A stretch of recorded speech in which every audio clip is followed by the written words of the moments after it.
Hello everyone, खमागणी and welcome to the world of story. फिर से मैं आप लोगों के सामने करने रियल सुपरनैचुरल एक्सपीरियंस लेकर कर्ण पिशाचिनी के बारे में तो आप लोगों ने बहुत सुना होगा, पर चिंता ना करें, आज की हमारी स्टोरी कर्ण पिशाचिनी के बारे में नहीं है। आज मैं आपको मिलवाने वाला हूं एक और नई पिशाचिनी से जिसका नाम आप में से शायद ही किसी ने सुना होगा।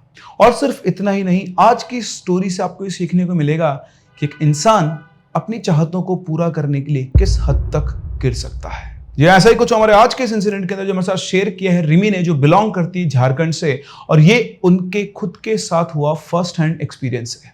तो कहानी में आगे बढ़े उससे पहले thank you very much for your love and support. आज हम लोग 400 के क्रॉस कर चुके हैं और 400 के प्लस मेंबर्स हम लोग हो चुके हैं, फैमिली का पार्ट बन चुके हैं। तो कभी मैंने उम्मीद नहीं की थी कि जब मैंने शुरू किया था स्टोरी सुनाना कि आप लोगों को इतना पसंद आएगा और हम इस लेवल तक पहुंचेंगे। So keep loving, keep supporting. अगर आप चैनल पर नए हैं तो चैनल को सब्सक्राइब जरूर करें। इसी के साथ साथ वीडियोस को भी शेयर करें उन लोगों के साथ जिन लोगों को मजा आता है ऐसी स्टोरी सुनने में। एंटरटेनमेंट अगर आपका हो रहा है, 1% भी हम लोग कंट्रीब्यूट कर पा रहे हैं तो हमें सपोर्ट करें, वीडियोस को मैक्सिमम लोगों तक पहुंचाएं और उन्हें भी हमारी इस जर्नी का पार्ट बनाएं। और हाँ, अगर आपके पास भी कोई सुपरनैचुरल एक्सपीरियंस है या फिर स्टोरीज, तो आप हमारी इन दी गई मेल आईडीज पर या फिर आप हमारे व्हाट्सएप नंबर पर वॉइस नोट फॉर्म में या फिर मैसेज की फॉर्म में भी स्टोरीज को शेयर कर सकते हैं। तो ये बात है 2018 की, जब रिमी अपनी मासी के यहाँ पर छुट्टियां मनाने गई थी। रिमी की जो मासी, उनकी शादी एक बहुत रिच फैमिली के अंदर हुई थी। एक अमीर बिजनेसमैन थे उनके हस्बैंड यानी इनके मौसा जी, और इनका जो घर था वो बहुत बड़ा घर था और इसकी अपनी मासी के साथ बॉन्डिंग बहुत अच्छी थी और कई बार वो उनके घर पे जाकर रहा करती थी। इनकी मासी के एक बेटा था जो कि उस वक्त 2 साल का था और अभी रिमी कई सालों बाद इनके घर वापस जा रही थी छुट्टियां मनाने के लिए। तो रिमी के पापा रिमी को छोड़ने वहां पर जाते हैं। तो इनका जो घर था बहुत ही बड़ा घर था, विशालकाय घर था और पूरे एरिया में एक सिंगल ऐसा घर था, आसपास और कोई घर नहीं था। बहुत बड़ी लैंड इन्होंने ली हुई थी। तो ऐसे घुसते थे, बड़ा घना सा डेंस सा, मतलब ऐसा नहीं जंगल था पर अच्छे खासी हरियाली वहां पर थी, तो पेड़ों से डेंस एरिया था। और जैसे सड़क पे घुसते थे दूर से उनको बहुत बड़ा सा घर दिखाई देता था। इस एरिया में क्योंकि कोई और घर आसपास नहीं था, लेकिन यहाँ पर ना एक अलग ही तरह का सन्नाटा था। ऐसा सन्नाटा नहीं जैसे नॉर्मली सड़कों पर और भी जगह होती है जहां पर घर नहीं होते हैं। वहां के सन्नाटे में और यहाँ के सन्नाटे में बहुत फर्क था। ऐसा लगता था कि आप एक अलग सी दुनिया के अंदर एंटर कर गए हो। रिमी एक बार पहले जब आई थी, बचपन में आई थी, जब वो बहुत कुछ ज़्यादा चीजें समझती नहीं थी, लेकिन अब जब वो जा रही थी तो उसे बहुत कुछ चीजें समझ में आती थी। एक अलग सा डर और सन्नाटा पसरा हुआ था इस एरिया के अंदर जहां पर इनका घर था। तो ये अपनी मासी के घर पहुंचते हैं। इनकी मासी की फैमिली के अंदर से इनके मौसा जी थे, उनसे वो मिलती है। उनका छोटा बेटा था जो सिर्फ 2 साल की एज का था और इन्हीं के साथ साथ इनकी मासी की सास जो कि पैरालाइज थी और वो एक व्हील चेयर के ऊपर ही मतलब व्हील चेयर के ऊपर रहती थी। पूरे घर के अंदर वो व्हील चेयर पर ही घूमती थी। और उसके अलावा इनके 5-7 नौकर थे जो इनके साथ घर के अंदर रहा करते थे। इनकी मासी के जो सास थे वो ठीक से बोल भी नहीं पाती थी पैरालिसिस की वजह से। रिमी 15 दिन के लिए अपनी छुट्टियां मनाने यहाँ पर आई थी, लेकिन उसे क्या पता था कि 15 दिन की छुट्टियां उसके लिए जिंदगी भर का जख्म दे जाएंगी जिसे वो कभी भी भुला नहीं पाएगी। रिमी के फादर उसको वहां छोड़कर अपने घर चले जाते हैं। रिमी शाम को खाना वाना खाकर अपने मौसा जी के साथ टहल रही थी। उसके मौसा जी उससे उसकी स्कूल लाइफ के बारे में बातें कर रहे थे। तभी उसकी नज़र छत के टेरेस पर पड़ती है। वहां पर उसे कोई घूमता हुआ दिखाई देता, कोई शैडो सी बनी हुई थी जो उस टेरेस के ऊपर वॉक कर रही थी। पहले उसने ध्यान से देखकर पहचानने की कोशिश की, फिर उसने इग्नोर किया कि हो सकता है कोई नौकर वगैरह होगा जो छत के ऊपर टहल रहा होगा। वॉक करने के बाद रिमी जाकर अपने रूम में सो जाती है और सुबह वो लेट सोकर उठती है। तब तक उसके मौसा जी वहां से जा चुके थे। वो ब्रेकफास्ट पर पहुंचती है और वहां ब्रेकफास्ट करके वो अपने कजिन ब्रदर के साथ खेल रही होती है। यहाँ पर मैं आपको इनके घर का पूरा नक्शा समझा देता हूँ। इनका जो घर था बेसिकली आप बोल सकते हो कि वो 4 मंजिल का था। मतलब पहले ग्राउंड फ्लोर था। ग्राउंड फ्लोर पे किचन था, एक बहुत बड़ा हॉल था और 2 कमरे वहां पर थे। एक फर्स्ट फ्लोर पे आप चलते थे, वहाँ पर 4 कमरे थे जिनमें से एक कमरा रिमी का भी था जिसमें वो रह रही थी और वहीं से सीढ़ियाँ ऊपर जाती थी। सेकंड फ्लोर पर 2-3 रूम्स थे जो नौकरों के लिए थे और वहीं से टेरेस का रास्ता भी था। अच्छा, एक इनके घर में था बेसमेंट। तो जो बेसमेंट था वहीं ग्राउंड फ्लोर से उसके नीचे उतरने की सीढ़ियाँ थी और वो बेसमेंट को लोग यूज़ नहीं करते थे। उस बेसमेंट में बेसिकली लोग स्टोर रूम की तरह उसको यूज़ कर रहे थे। वहाँ पर कोई भी नहीं रहता था, लेकिन बेसमेंट के अंदर भी इन्होंने पूरा अरेंजमेंट किया हुआ था रहने वहने का अच्छे से। लेकिन अब उसमें कोई रहता भी नहीं था और वो उसको एज अ स्टोर रूम ही यूज़ कर रहे थे, क्योंकि गिनती के 4 लोग पूरे घर में थे और क्या ही वो बेसमेंट को यूज़ करेंगे। अब रिमी अपने कजन ब्रदर के साथ बॉल से खेल रही थी, तभी उसकी बॉल जो है वो उस बेसमेंट के गेट पर, तो जो बेसमेंट में सीढ़ियाँ थी ना, उसका एक गेट था जो हॉल में ही खुलता था। तो उसकी बॉल वहां पर गई, तो जैसे उस बॉल को उठाने गई, एकदम से बेसमेंट का गेट खुद से ही खुल गया। जैसे वो बेसमेंट का गेट खुला और वो अंदर जाने वाली थी कि उसकी मासी आकर उस गेट को बंद कर देती है और बंद करते बोलती है, अरे बेटा रिमी, तुम अंदर मत जाओ, अंदर वो स्टोर रूम में बहुत धूल मिट्टी होगी और तुमको प्रॉब्लम हो सकती है। एक्चुअली रिमी को एलर्जिक अस्थमा था और उसे डस्ट वगैरह से बहुत ज़्यादा प्रॉब्लम थी। इस पूरे टाइम पर वो जो उनकी सास थी वो भी वहीं व्हील चेयर के ऊपर बैठी हुई थी और जैसे वो गेट खुला था उनकी नज़र उधर घूम गई थी और वो रिमी और उसकी मासी को बात करते देख रही थी, लेकिन उनके चेहरे के एक्सप्रेशन बड़े ही अजीब से थे। रिमी को भी अपनी मासी की बात समझ में आ जाती है और उनकी सास को देखकर सोचती है कि शायद वो बीमार है, वो बोल नहीं पाती, तो कुछ बोलना चाह रही है, इसलिए चेहरे का एक्सप्रेशन बदल गया है। ठीक है, वो खेल कूद ली अपना। फिर उसके बाद शाम को करीबन 4 साढ़े 4 बजे के आसपास वो हॉल में बैठकर अकेली बैठकर टीवी देख रही थी।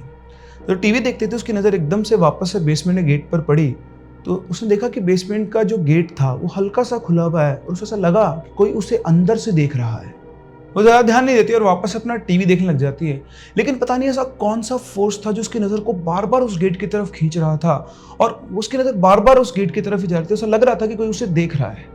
उसने सबको छोड़कर वो उठकर उस गेट के पास गई और उस गेट को खोलने वाली थी हाथ देकर कि तभी उसको पीछे से किसी की आवाज़ आती। उसने देखा कि उसकी मासी की जो सास थी वो पीछे आके कुछ बड़बड़ा रही थी, वो कुछ बोलना चाह रही थी, लेकिन क्योंकि वो पैरालाइज थी वो कुछ बोल नहीं पा रही थी।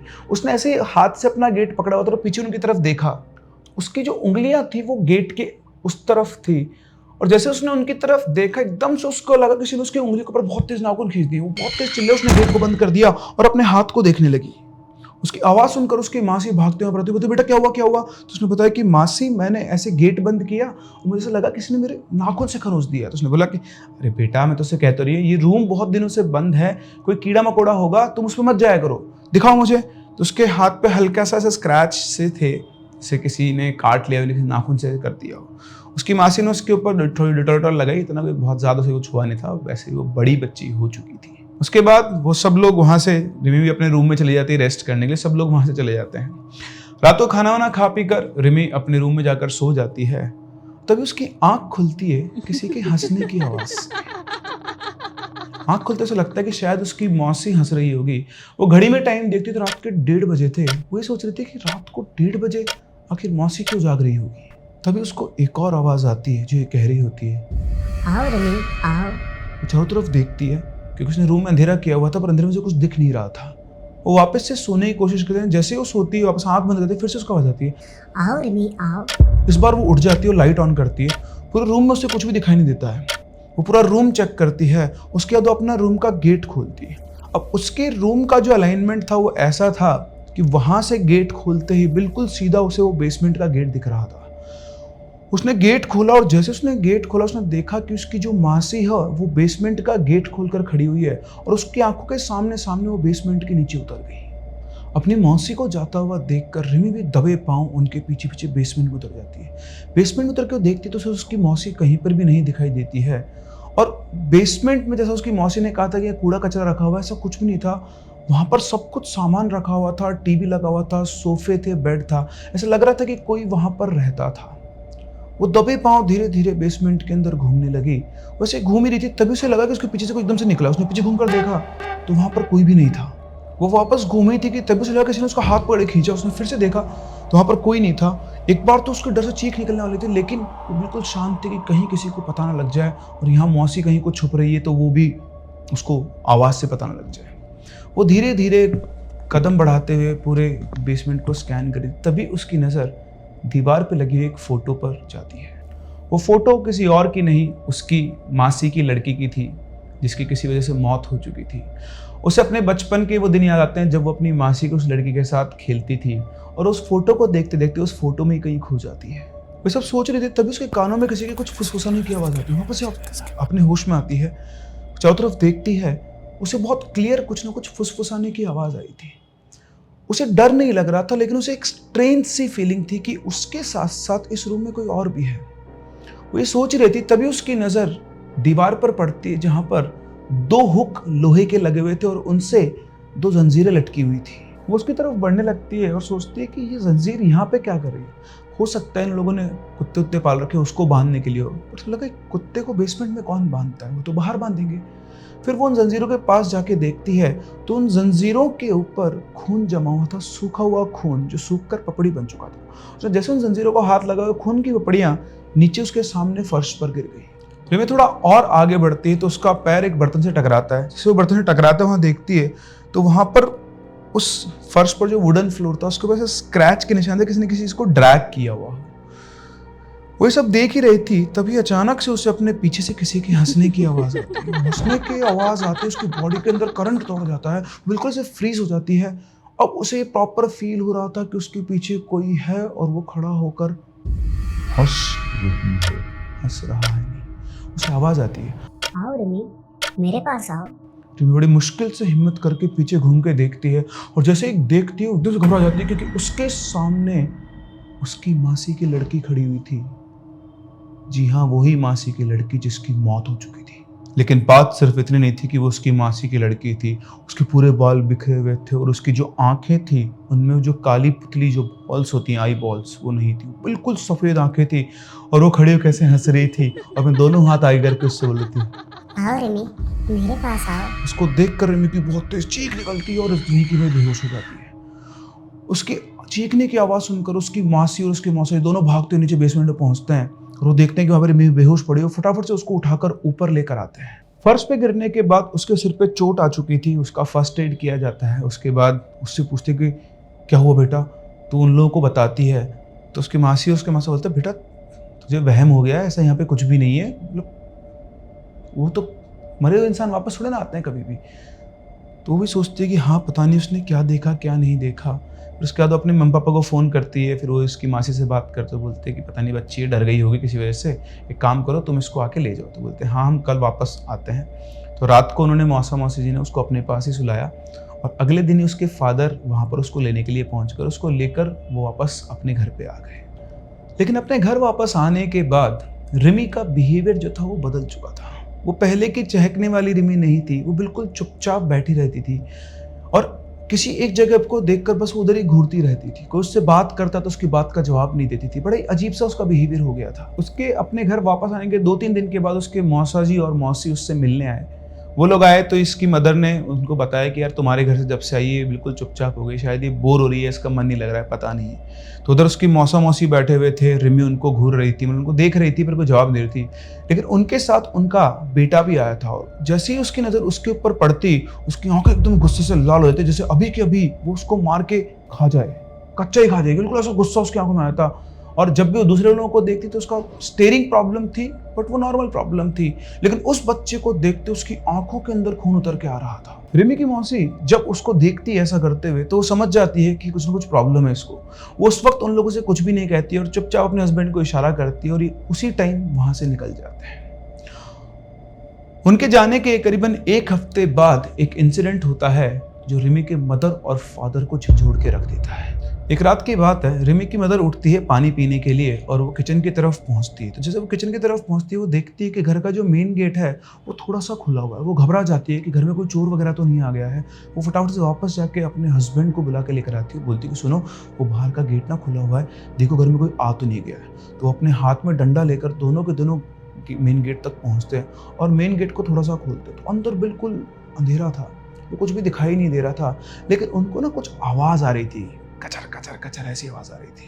तो उनके जो हस्बैंड थे उन्होंने अपना फ़ोन निकाला, उसकी फ्लैश लाइट ऑन की और फ्लैश लाइट ऑन कर जैसे उन्होंने आगे फ्लैश लाइट की, उन दोनों ने जो देखा उन दोनों की आत्मा शरीर से निकलने के लिए तैयार हो गई। उन्होंने देखा कि रिमी घर के नाली के पास बैठी हुई है, उसके हाथ के अंदर एक चूहा है और वो उस चूहे को कच्चा खा रही है। और जैसे ही फोन की फ्लैश लाइट की रोशनी उसके ऊपर पड़ी, उसने ऐसे घूम के देखा तो उसके मदर फादर खड़े हुए थे। एक अलग से स्माइल दी और वो चूहा उनकी तरफ यूं कर दिया कि लो तुम भी खा लो। उसको देखते ही उसकी मदर ने तो वहीं के वहीं पे वॉमिटिंग शुरू कर दी। उसके फादर उसकी मम्मी को पकड़ के फटाफट अंदर लेकर जाते हैं। वो खुद भी बुरी तरह से हाँ बताते उन्होंने क्या देख लिया है। जैसे तैसे ले जाकर अपनी वाइफ को सेटल करते हैं तो वो बोलती है मुझे तो पहले से डाउट था इसके साथ कुछ गलत है। जब से ये वहां से आई ना, और आप तो ऑफिस चले जाते हो, लेकिन ये दिन भर अजीब अजीब सी हरकतें करती है। यूं बैठे बैठे अपना सिर ऐसे से घुमाती रहेगी, एकदम से हंसने लग जाएगी, एकदम से गुस्से में हो जाएगी। मुझे लगा मैं आपको बताऊं, लेकिन मैं खुद पहले ऑब्जर्व कर रही थी कि आखिर ये सब क्या चल रहा है। रिमी के पेरेंट्स समझ गए थे कि जो भी कुछ चल रहा है ये कोई मेडिकल इश्यू नहीं है, लेकिन उन्हें कुछ भी समझ में आता कि अब इस कंडीशन में वो क्या करें। वो दोनों एक दूसरे को देख ही रहते कि तभी मेन गेट वापस से बंद होता है। रिमी बाहर से चलकर आती है और सीढ़ी चढ़कर अपने रूम में चली जाती है और जाकर बेड पर सो जाती है कि जैसे कुछ हुआ ही ना हो। उसके ऊपर जाने के बाद ये दोनों भी वहां पर जाते हैं और जाकर देखते हैं गेट खोलकर, तो रिमी बिल्कुल शांति से सोई हुई थी। दोनों के लिए ये चीज डाइजेस्ट करने वाली नहीं थी, किसी के लिए भी नहीं है। अगर आपके सामने ऐसा हो तो क्या आप इस चीज को डाइजेस्ट कर पाएंगे? एक चूहा, आपकी बेटी एक चूहा खा रही है, वो समझ भी नहीं रहा था, उनका दिमाग बिल्कुल शॉर्ट सर्किट हो चुका था। जैसे तैसे उन्होंने ये रात काटी और अगले दिन रिमी की मदर ने अपनी सास को फोन किया और उनको सारी बात बताई। उसकी बात सुनते हुए वो भी बहुत चिंता में आ गई। उन्होंने बोला कि तू चिंता मत कर, हमारे यहाँ पे एक बहुत सिद्ध तांत्रिक है, मैं उनके पास जाती हूँ और उनसे बात करती हूँ कि आखिर क्या है। अच्छा, ये जो रिमी बेहोश हुई थी वहां अपनी मासी के घर पे, उसके बाद जब अपने घर पे वापस आई, सब उसको कुछ भी याद नहीं था। ये सारी बातें उसकी मदर ने उसको बाद में बताई कि उसके साथ ये क्या क्या हुआ था। तो जो तांत्रिक थे, जो इनकी मतलब बेसिकली दादी थी, उन्होंने बताया था ये बहुत सिद्ध तांत्रिक थे। इनके पास इतनी पावर्स थी, इतनी सिद्धियां थी कि कोई अगर इंसान इनके पास अपनी प्रॉब्लम लेकर आ रहा है तो वो मुंह खोले उससे पहले वो बताया था कि उसकी क्या प्रॉब्लम है। तो इनकी दादी का उनका बहुत मानना था दादी का, और वो सीधे जाती है उनके पास। वहां पर वो तांत्रिक बैठे होते हैं और जैसे ही घर के अंदर घुसते ही वो तांत्रिक खड़े होते हैं और बोलते हैं, वो कोई मामूली भूत पिशाच नहीं है, वो जोखनी है, जोखनी, उसका हमसे कोई लेना देना नहीं है, उसे सिर्फ वो ही भगा सकता है जो उसे यहाँ पर लेकर आया है। उन्होंने पूछा, लेकिन महाराज जी जोखनी है क्या? तो उन्होंने बताया कि जोखनी एक ऐसी चुड़ैल है जो एक गर्भवती औरत के गर्भ से बच्चा चुरा के ला सकती है। उस चुड़ैल का नाम आसाम से आया है और इसका राज भी आसाम की उन वादियों में ही छुपा हुआ है। जोखनी और आसाम का नाम सुनकर जो रिमी की दादी थी, उनके दिमाग में एक ही बात आती है कि हमारे परिवार में अगर कोई आसाम से है या वहां से बिलोंग करता है तो वो है रिमी की मासी की सास। वो अपने बेटे को यानी रिमी के फादर को कॉल करके सारी बात बताती है। वो और इधर रिमी की यहाँ पर हालत बहुत बुरी तरह से खराब हो रही थी। उसके बिहेवियर अब बहुत ज्यादा चेंज हो चुका था। जहां वो पहले सिर्फ एक कोने के अंदर देखा करती थी, अब वो अपने शरीर को एकदम से मोड़ देती थी और इस तरह से मोड़ती थी उसके शरीर में हड्डियां नहीं है। कभी बैठे बैठे एकदम से उसकी आंखें बिल्कुल सफेद हो जाती है, एकदम से वापस से काली पुतली आ जाती है, फिर ऐसे आंख चढ़ जाती है, फिर सफेद हो जाती है, फिर काली पुतली आती है, और बैठे बैठे बहुत तेज तेज हंसने लग जाती है, कभी बहुत तेज तेज रोने लग जाती है, और कभी कभी तो वो इतनी तेज चीखती कि उसकी चीख को बर्दाश्त करना भी उनके बस का नहीं था। अपनी बेटी की ऐसी हालत देखकर वो दोनों पति पत्नी बहुत परेशान थे। वो उसके सामने, एक दिन की बात है, उसके सामने खड़े हुए थे कि तभी उनके आसपास शायद कोई पूजा या हवन चल रहा होगा और किसी के शंख बजाने की आदत है। जैसे ही वो शंख की आवाज उनके घर में गूंजती है, वो लड़की बिल्कुल यूं सीधे खड़ी हो जाती है और बुरी तरह से कांपने लगती है और एक अजीब सी आवाज में बोलती है, और उसके पास में वो जो फूलदान पड़ा था उठा के जो अपने फादर के ऊपर फेंक देती है। किस्मत से वो साइड होकर उससे बच जाते हैं, लेकिन दोनों को समझ में आ जाता है कि इसके साथ ये जो भी कुछ हो रहा है वो शंख से हो रहा है। वो अपनी पत्नी को लेकर रूम से बाहर आते हैं, रूम को बंद कर देते हैं, और इनके घर में भी शंख पड़ा था। दोनों लाकर वो शंख को बजाना शुरू करते हैं और शंख बजाते हुए वो कमरे की खिड़की से अंदर झांकते हैं। अब उन्होंने जो देखा वो भी उनके लिए बर्दाश्त के लायक नहीं था। जैसे वो शंख बजाना शुरू हुआ, उस लड़की ने अपना मुंह ऐसे ऐसे ऐसे करके खाने की चीज जो खाते हैं ना वो खाना शुरू किया, और वो अपने आप को ही हार्म कर रही थी। कभी अपने हाथ से यहाँ करके यूं स्किन खींचती, कभी यूं खींचती, और जैसे जहां वो हाथ डाल के खींच रही थी वहां पे खरोचों के निशान हो रहे थे। मतलब उसने अपने आप को ही नुकसान पहुंचाना शुरू कर दिया। 3-4 मिनट तो उनसे देखा गया, लेकिन उनके सामने उनकी खुद की बेटी थी जो अपने आप को हार्म कर रही थी। उन्होंने फटाफट से शंख बजाना बंद किया और भागकर वो बाहर गए। उन्होंने जहां पे हवन चल रहा था वहां पर भी शंख बंद करा, बोला कि शंख मत बजाना। वो कुछ उनके जानकारी थे, समझा कहे कि कुछ प्रॉब्लम हो रही है मेरी बेटी को। फिर वो वापस आए और अपना घर का मेन गेट बंद कर लिया ताकि बाहर से कोई भी आवाज अंदर नहीं आए। लेकिन अब भी उन दोनों की हिम्मत नहीं थी कि वो रिमी के रूम में चले जाएं, क्योंकि शायद अगर वो वहां जाते तो वो इन दोनों को भी हार्म कर सकती थी। ये सब कुछ चल ही रहा था कि तभी इनकी दादी का फोन इनके पास आता है और वो आकर बोलती है कि रिमी को जितनी भी तकलीफ हो रही ना वो तुम्हारी बहन के घर से आई है। वो सुनकर वो भी शॉक्ड हो जाती है। उसके फादर बोलते हैं, क्या इसकी बहन के घर से? बोलती है, हाँ, और तू ध्यान रख, इसको रिमी से दूर रखना। आपको बता दो कि इस टाइम पर इनकी जो मदर थी वो 4 मंथ प्रेग्नेंट थी और उनकी दादी ने साफ साफ हिदायत दी कि इसको रिमी से दूर रखना। रिमी के पेरेंट्स उसी टाइम पर उसे घर में लॉक करके सीधा इसकी मासी घर पहुंचते और वहां जाकर उससे बात करते हैं। रिमी की जो मदर थी वो बहुत गुस्से में थी, वो बोलती कि क्या किया तूने मेरी बेटी के ऊपर। तो उसने बोला मैंने कुछ नहीं किया है, मैंने उसको मना किया था कि बेसमेंट वाले रूम में मत जाना, लेकिन फिर भी वहां पर चली गई। तो रिमी के फादर पूछते हैं लेकिन ये सब है क्या और ये कौन है और मेरी बेटी क्यों परेशान हो रही है। तब उसकी मासी सारी बात बताती है कि जब वो पहली बार प्रेग्नेंट हुई थी तो इसकी जो सास थी, रिमी की मासी की सास, उनको पोता चाहिए था, लेकिन उनकी जगह नैन्सी पैदा हो गई थी। नैन्सी वही इसकी मासी की पहली बेटी थी जिसकी मौत हो चुकी थी। उसके बाद जब वो दोबारा प्रेग्नेंट हुई तो इसकी जो सास थी उन्होंने एक तांत्रिक से पूजा करवाई बेटा होने के लिए, लेकिन उस तांत्रिक ने अपना स्वार्थ सिद्ध करने के लिए इनके घर के अंदर एक जोखिनी का प्रवेश करवा दिया और उसकी सास ने उसके पेट में पल रहे बच्चे का, जब वो गर्भ में था तभी सौदा करवा दिया उस जोखिनी से। बोली हम सब इस बात से अनजान थे। एक रात की बात है, मैं अपने कमरे में सो रही थी, तभी नैन्सी उठकर आती है और मेरे पेट को ऐसे सहलाना शुरू कर देती है जब मैं 4 महीने की प्रेग्नेंट थी। पहले तो मुझे लगा कि वो आने वाले बच्चे को प्यार कर रही है, लेकिन धीरे धीरे उसका जो सहलाना था उसका प्रेशर बढ़ता गया और मेरे पेट को दबोचने लगी। लेकिन कहते हैं कि जोखिनी उस बच्चे को तब तक लेकर नहीं जाती जब तक कि वो पूरी तरह से बड़ा ना हो जाए। 1-2 वर्ष दबाने में अजीब सा लगा तो उसने छोड़ दिया और उठकर वापस से अपने कमरे में चली गई। उस टाइम पर मेरी सास भी यहीं पर थी और उसकी ये हरकत देखकर वो भी समझ गई थी कि उससे बहुत बड़ी गलती हो गई। उसके बाद उन्होंने कई तांत्रिकों को दिखाया, लेकिन कोई भी इस चीज का इलाज नहीं कर पाया। दिन ब दिन नैन्सी की शक्तियां बढ़ती जा रही थी। उसके लिए किसी भारी से भारी चीज को भी उठाकर फेंकना, मतलब ऐसे वहां यहाँ तक है जैसे तुम कोई कागज का टुकड़ा फेंक रही हो, इस तरह से हो गई थी।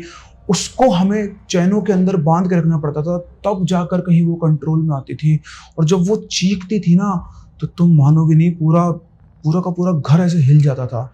हमें पता है हमने कितनी मुश्किल से वो दिन काटे हैं, लेकिन उसके बाद उसने जब उसे बांधना शुरू कर दिया तो उसने अपने आप को ही नुकसान पहुंचाना शुरू कर दिया और इसी वजह से नैन्सी की मौत हो गई। उसके बाद हम लोगों ने घर में एक महायज्ञ करवाया और उस जोखिनी को उस बेसमेंट के अंदर हम लोगों ने कैद कर दिया था और उसके बाद आज तक किसी ने उस बेसमेंट में कदम नहीं रखा। पर रिमी ने ये गलती कर दी और वो जाने कैसे इस बेसमेंट में पहुंच गई और उसी वजह से उसके साथ ये सब हुआ। ये कहकर वो अपनी बहन से माफी मांगती है कि मैंने कुछ भी नहीं किया बहन, मैं तो खुद इस जाल में पता नहीं कैसे फंस गई। ये सारी बात सुनकर रिमी के जो मदर फादर थे उनके पैरों तले जमीन खिसक चुकी थी। ये कौन सी भला उनकी जिंदगी में आ गई है जिसका कोई इलाज भी नहीं है। ये सब लोग एक ही चीज डिस्कस करते हैं कि आखिर इसका इलाज है क्या। उसके फादर भी अपने जितने भी कॉन्टैक्ट्स घुमाना शुरू करते हैं और सब जगह बात करने के बाद उन्हें एक रास्ता दिखाई देता है। वो एक तांत्रिक के पास पहुंचते हैं जिसके पास एक किताब थी और उस किताब में जोखिनी के बारे में सब कुछ लिखा हुआ था कि कैसे उसको बुलाया जाता है और कैसे उसका इलाज किया जाता है। अब बस उन्हें कुछ चाहिए था तो एक ऐसा सिद्ध तांत्रिक या व्यक्ति जो ये पूजा कर सकता था। ये वापस से अपनी जो इनकी साली थी उसको फोन लगाते और पूछते कि वो पंडित कहाँ हैं जिन्होंने यज्ञ करके उसको इस बेसमेंट के अंदर कैद किया था, सिर्फ वो ही है जो हमें मुक्ति दिला सकते हैं। तो रिमी के जो मौसाजी थे वो उन्हें वहां पर लेकर जाते हैं जहां उनका घर था। तो वो जो तांत्रिक या जो भी आप कहें सिद्ध पुरुष, वो अपने घर के बाहर खटिया बिछाकर लेटे हुए थे और ऐसे लेटे लेटे इनको देखते देखते मुस्कुराते बोलते आओ आओ, मुझे तुम लोगों का इंतजार था।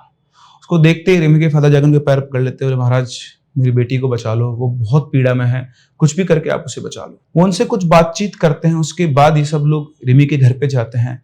वहां जाते हैं तो रिमी अपने बेड के कोने के ऊपर बैठी हुई थी और जैसे वो उनको आता हुआ देखती है वो खड़े होती है और खड़े होकर बोलती है कुछ भी कर लो, मैं यहाँ से नहीं जाऊंगी। और इतना बोलकर वो हंसने लग जाती है। उसके बाद सुनकर वो जो तांत्रिक होते हैं, वो एक्चुअली वो तांत्रिक नहीं होते, वो महादेव के बहुत बड़े भक्त होते हैं, उन्होंने बहुत सिद्धियां प्राप्त की हुई थी।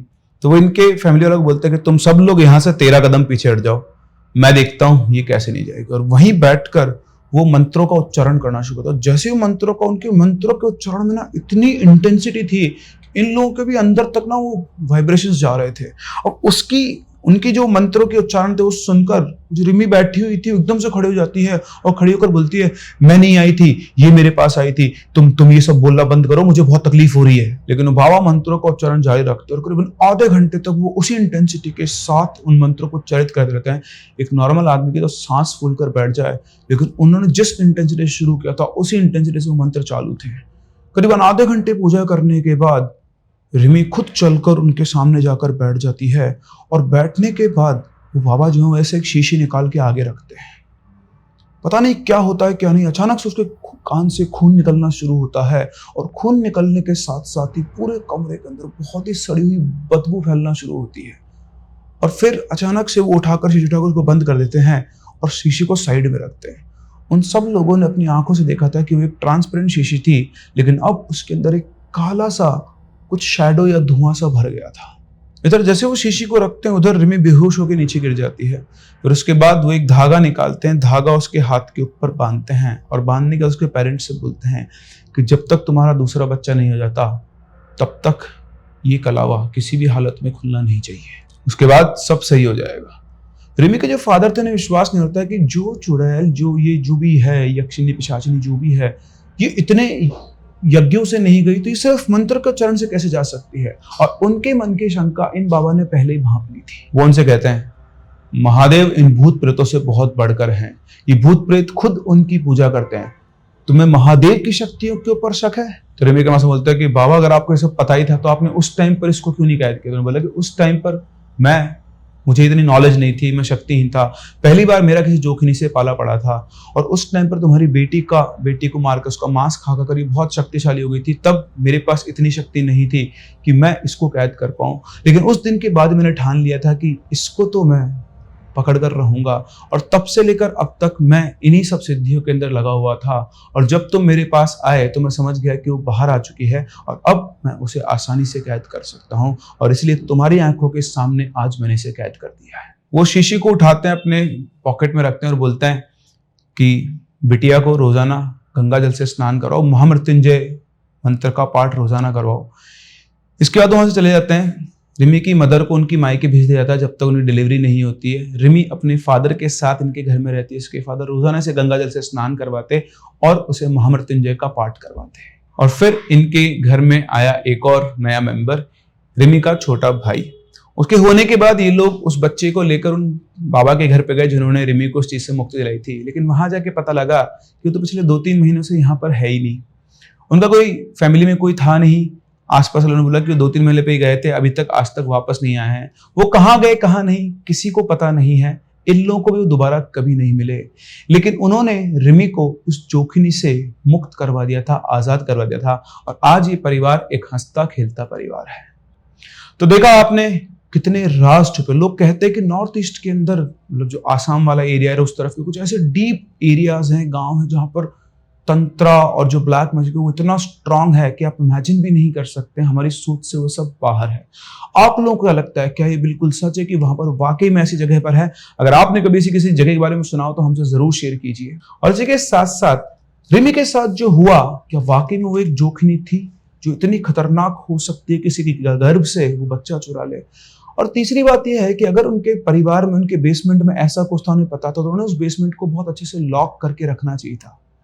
क्या वाकई में उन्होंने उस बेसमेंट को लॉक करके रखा था या फिर बस वो ऐसे ही था, या फिर किसी शक्ति ने उस बेसमेंट को रिमी के आने के बाद खोल लिया था क्योंकि वो जानती थी कि वो उसको अपनी तरफ बुला सकती है और फिर वो उसको पजेस कर सकती है। अपने व्यूज हमें कमेंट सेक्शन में जरूर बताएं। हम लोग मिलते हैं अपनी अगली कहानी में, तब तक के लिए keep loving and keep listening.